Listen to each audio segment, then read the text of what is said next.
MPSC परीक्षा कोण pass करू शकतो? ज्याला परीक्षा समजली.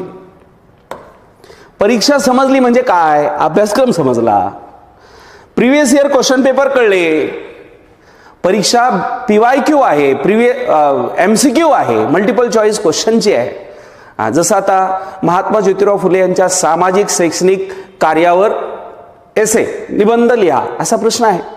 आता तुम्हाला 10 मुद्दे मांडायचे होते, पैकी 5च मांडले, 10 मार्कांचा प्रश्न आहे, 5 मार्क पडतील. ऑब्जेक्टिव्हला तसं नाही आहे. प्रश्न चुकला तर जे बरोबर आले त्यातलंही मायनस होते. आणि म्हणून इथं भरपूर वाचायचंय आणि भरपूर लक्षात ठेवायचंय. भरपूर वाचायचं कोणतं? जे परीक्षा विमुख आहे तेवढंच वाचायचंय. प्राचीनमध्ये उदाहरण घ्या. प्राचीनमध्ये जसं रिलिजन घेतलेत आपण, ओके, त्याच्यावर आक्रमणं असतील, राजसत्ता असतील, राज्यव्यवस्था, अर्थव्यवस्था, सामाजिक स्थित्यंतर, हे का वाचायचं? कारण ते परीक्षेत त्याला इम्पॉर्टंट आहे. हे